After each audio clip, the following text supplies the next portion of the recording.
কি দেখে মনে হচ্ছে না একেবারে মেঘের স্বর্গরাজ্যে পৌঁছে গেছি। মনটা দেখলে খুশি হয়ে যায়। সো হ্যালো এভরিওয়ান, আমি কমলা, তোমাদের বন্ধু সকলকে ওয়েলকাম জানাচ্ছি আমার এই ছোট্ট ব্লগে।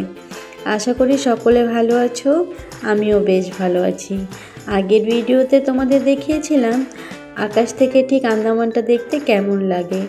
আজকের এই ব্লগে দেখাবো তোমাদের চেন্নাই শহরটা আকাশ থেকে ঠিক কতটা সুন্দর লাগে। মেঘের রাজ্য পাড়ি দিয়ে আস্তে আস্তে আমাদের ফ্লাইটটা চেন্নাই এয়ারপোর্টে নামতে শুরু করেছে। আস্তে আস্তে ছোট্ট ছোট্ট ঘরগুলি একটু একটু করে বড় হতে শুরু করেছে। দেখতে খুবই সুন্দর লাগছিল। এখানকার রাস্তাঘাট সব কিছু আকাশ থেকে দেখতে কতটা সুন্দর লাগে, তাই তোমাদের সাথেও সেটাই শেয়ার করলাম। একটু দেখতে দেখতেই আমাদের ফ্লাইটটা সুরক্ষিতভাবে চেন্নাই এয়ারপোর্টে ল্যান্ড করে নিল। এই এয়ারপোর্টে যে সুন্দর সুন্দর আর্টগুলি বানানো আছে সেগুলো একটু দেখে নিচ্ছিলাম। এগুলি দেখতে দেখতে পৌঁছে গেলাম আমরা লাগেজ কাউন্টারে, যেখানে আমরা লাগেজের জন্য ওয়েট করছিলাম। কিছুক্ষণ অপেক্ষা করার পরে আমাদের লাগেজ পেয়ে গেছিলাম। লাগেজটা নিয়ে তারপরে আমরা রওনা দিয়েছিলাম আমাদের রুমের উদ্দেশ্যে, যেটা আমাদের আগামী কিছুদিনের জন্য ঠিকানা হতে চলেছে। যেহেতু আমরা সীমিত সময়ের জন্য এসেছি, তাই রুমে গিয়ে একটু বিশ্রাম নিয়ে আজকের বিকেলটা আর নষ্ট না করে আমরা চেন্নাইয়ের ফেমাস মেরিনা বিচে ঘুরতে বেরিয়েছিলাম। দেখতে দেখতেই আমরা মেরিনা বিচে পৌঁছে গেছি, আর এখানে খুবই সুন্দর দৃশ্য ছিল। চারিদিকে ছোট ছোট স্টল, যেটা দেখতে খুবই ভালো লাগছিল। প্রথম দেখাতেই মনে হয় এখানে বুঝি একটা মেলা বসেছে। এখানে হেন কোনো জিনিস নেই তুমি মনে হয় পাবে না। এখানে জুতো থেকে শুরু করে চুড়ি, মালা, খেলনা, বাচ্চাদের খেলনা, হাঁড়ি কড়াই, খাবার দাবার সমস্ত ধরনের স্টল ছিল, যেগুলি সত্যিই খুব সুন্দর লাগছিল।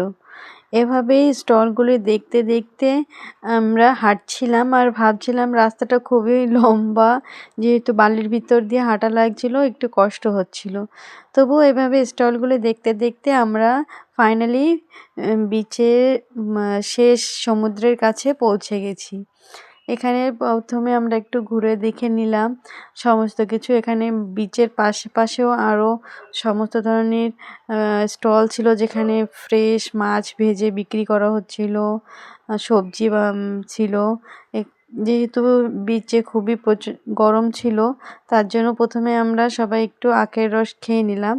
তারপরে আরও একটু ঘুরে আমরা এখানে একটা স্টলে এসেছিলাম, যেখানে আম কেটে বিক্রি করা হচ্ছিল আর ভুট্টা রোস্ট আর সিদ্ধ করে বিক্রি করা হচ্ছিল।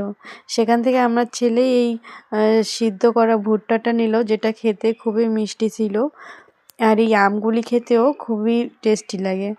তো এইভাবে বিকেলটা এখানে কাটানোর পরে, যেহেতু মার সারাদিনের জার্নিতে একটু কষ্ট হয়ে গেছিলো, তাই মাকে ঘরে রেখে আমরা দুই ফ্যামিলি বাচ্চাদের নিয়ে আমরা একটু মলে ঘুরতে বেরিয়েছিলাম। এত বড় বড় শপিং মল যেহেতু আন্দামানে নেই, তো এখানে বাচ্চারা গিয়ে খুবই খুশি হয়েছিল আর খুবই আনন্দ পেয়েছিল।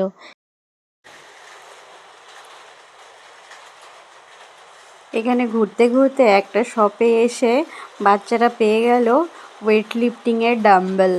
সেটা পেয়ে তো আমাদের এই ডুগ্গু বাবা ডাম্বেল দিয়ে ওয়েট লিফটিং করতে শুরু করে দিয়েছে। ও তো এটা পেয়ে খুবই মজা পেয়েছিল। তো এইভাবেই মজা, আনন্দ, একটু শপিং আর ঘোরাঘুরির মধ্যে দিয়ে চেন্নাইয়ের প্রথম দিনটা আমরা কাটালাম।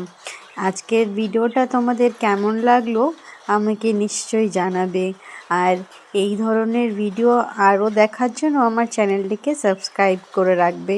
তো সকলে ভালো থেকো। আজকের ভিডিওটা এখানেই শেষ করছি। সকলকে ধন্যবাদ।